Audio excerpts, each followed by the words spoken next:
You know that feeling, right? Staring down a mountain of academic papers, articles, journals, and just knowing somewhere in there is the exact info you need. But finding it feels, well, less like searching and more like hoping for a miracle in a digital haystack. Oh, absolutely. That's the reality for researchers today. The volume of published work is just staggering. And the sources we're looking at, they really highlight this.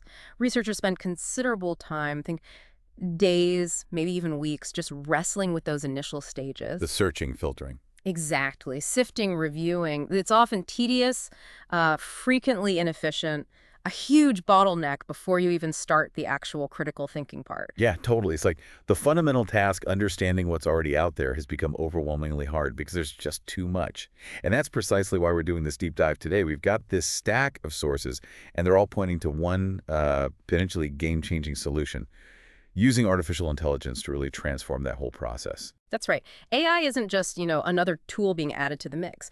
The sources frame it as genuinely transformative for academic work. It brings together things like natural language processing, machine learning, semantic analysis, offering completely new ways to navigate and make sense of this information flood. Okay, so our mission for this deep dive, then, is to unpack what these sources tell us. Tell us about how AI can make academic literature searches significantly faster, more effective, and frankly, less soul-crushing for you, the listener. The core problem is the one you just described, right? That information explosion hitting our traditional, often inefficient methods. hmm And the incredible promise AI holds, according to these sources, it's to optimize and streamline that whole workflow. The main objective seems crystal clear. Yeah. Maximize the efficiency and effectiveness of your literature review process. It's really about shifting focus from the grunt work to the actual thinking. Maximizing efficiency and effectiveness sounds great, but Yeah. specifically, what does AI aim to do to get us there? What are the key benefits the sources outline? Okay, yeah, there are several major goals here. First, and maybe most appealing to many, significantly reducing search time. We're talking about potentially cutting hours, maybe even days spent sifting, letting you get to the relevant stuff much, much quicker. Wow, that alone is huge. Just imagine getting that time back. Exactly. And beyond just speed, it aims to improve relevance. Traditional searches often rely purely on keywords. AI, with its understanding of meaning and context, can find papers that are relevant even if they don't use the exact words you searched for. Ah, okay, so it understands the idea you're after, not just the specific phrase. Precisely. Spot on. Another massive benefit is the ability to automate the extraction of key information. AI can literally pull out specific data points, figures, tables, even references directly from papers automatically. Okay, as someone who spent hours manually copying data points from Yeah. PDFs, that sounds like science fiction becoming a reality. It kind of does, doesn't it? AI also aims to help you discover hidden connections. Connections between studies or concepts that you might not easily find through simple keyword searches or just browsing around. Interesting. It can also identify emerging trends in a field by analyzing citation patterns and, recent publications, and it offers personalized recommendations. It learns your interests and suggests new relevant papers or authors. Like a research assistant that knows your taste. Kind of, yeah. Yeah. And finally, it works to optimize bibliography management, making the whole process of creating and formatting reference lists much smoother, less error-prone. Okay, those benefits are really compelling. Reducing time, improving relevance, finding hidden links. So how does AI actually pull this off? What are the core capabilities the sources describe that make these things possible? Right. Let's peel back the layers on the how. It really starts with a fundamental improvement in searching itself. We're talking intelligent search and filtering.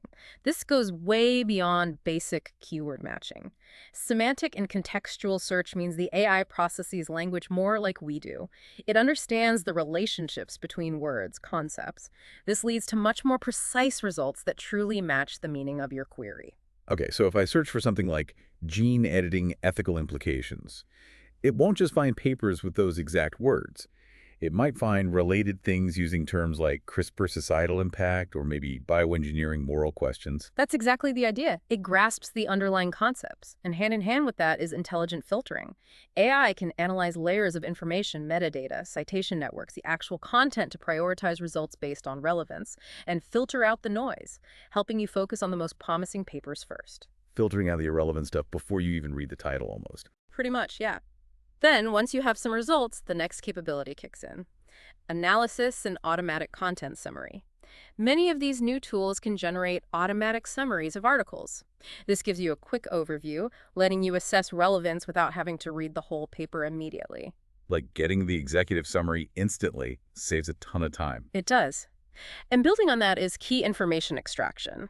This is where the AI can zero in on those specific details we talked about, data points, figures, tables, crucial references, and pull them out for you automatically. This can really accelerate data collection for things like meta-analyses or systematic reviews. Okay, so it helps find, filter, and get the gist. What about connecting the dots across many papers? Right, that falls under knowledge discovery and connections. This is where AI algorithms can be particularly powerful, actually. They can identify relationships, influences, clusters of research, things linking different studies, authors, even whole subfields. Connections a human researcher might struggle to map out manually just because of the scale. Like seeing the entire forest, the ecosystem of research on a topic, instead of just individual trees. It's like a great analogy. Yeah. And this capability also enables impact analysis and trends. By analyzing citation networks and publication dates, AI can help gauge the influence of specific papers or authors and spot emerging directions or hot topics in a research area. Interesting. And the personalized recommendations we mentioned, they come from the AI learning your specific research profile over time and suggesting relevant new stuff. Having an AI that learns your research taste, that's pretty compelling. Keeps you current. It definitely streamlines staying up to date. Mm. And finally, there's task automation and assistance. This includes automating those tedious but essential tasks like citation and bibliography generation.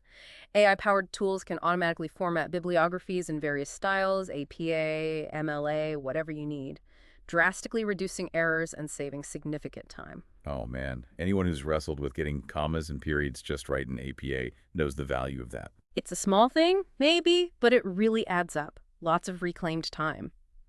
And some AI can also offer writing assistance, helping refine your academic writing for clarity, grammar, style, coherence. So these capabilities, they sound incredibly useful. The sources mentioned specific tools that implement these ideas, right? This isn't just theoretical. Oh, absolutely not. These AI capabilities are definitely showing up in real-world tools that researchers are starting to use now. For AI-based search engines, the sources pointed to examples like Semantic Scholar, which is known for its focus on contextual search and showing connections. There's Consensus, which specifically targets extracting answers from peer-reviewed evidence. Elicit, that's an AI assistant designed explicitly for literature review tasks. Perplexity AI offers a search interface that gives you answers with citations baked in. And Research Rabbit, which uses a different approach, more visual, helping you build collections and see connections like a network graph. Wow, okay. That list alone shows there are quite a few different ways AI is tackling the search problem. Different angles. Exactly. Each with slightly different strengths, different interfaces. Then for document summarization and analysis, you've got tools like ChatPDF or Humata. These let you upload a PDF and literally chat with it. Ask questions, get summaries pulled directly from the document content. Chatting with a PDF. That just fundamentally changes how you interact with a dense paper, doesn't it? That's fair. You can ask it things like, what were their main findings? Or what data did they actually use? It totally shifts the interaction, yeah. Scholarcy was also mentioned. It creates these sort of flashcards or summaries, extracting key data points and references. And SciSpace, it used to be called typeset.io, also offers summarization, paraphrasing, citation features integrated into its platform. Okay. And for the writing side?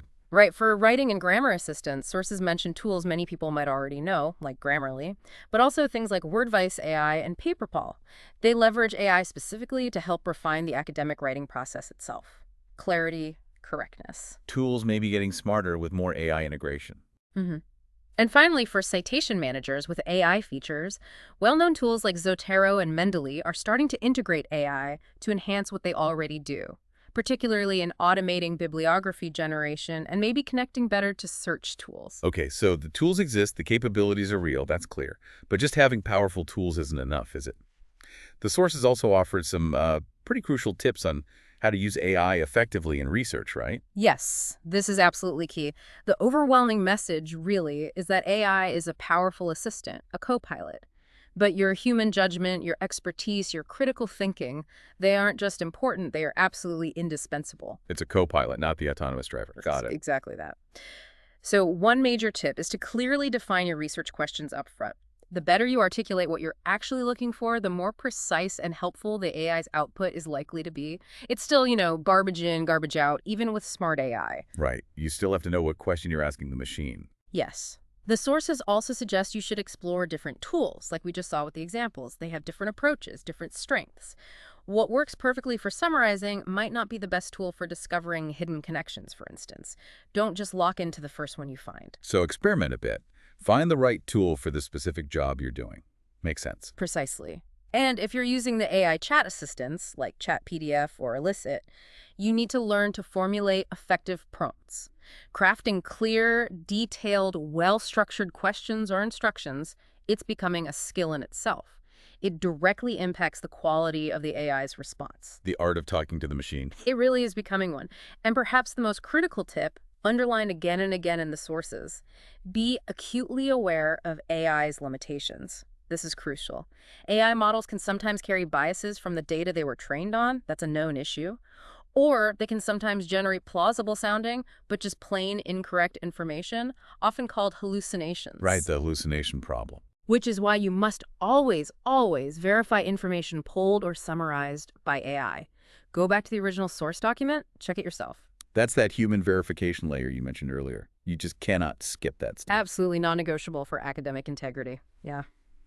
And speaking of limitations, the sources also went to some pretty significant challenges. Hurdles that stand in the way of AI becoming universally adopted in academic search just yet. Okay, so it's not all a smooth ride into the future then. What are some of those hurdles? Well, a key challenge that was highlighted is the potential for bias in the training data. Think about it. If the massive data sets used to train these AI models reflect existing biases in publishing, maybe underrepresenting research from certain regions or in certain languages or from less prestigious fields, then the AI's results could inadvertently steer you away from relevant literature. It could give you a skewed view. So the AI might unintentionally have blind spots based on where it learned its stuff from. Exactly. And that ties directly back to the need for human verification. Because of those potential biases or errors or hallucinations, your critical judgment is essential. You need to validate the AI's output, ensure accuracy and relevance, and catch those potential blind spots or misinterpretations.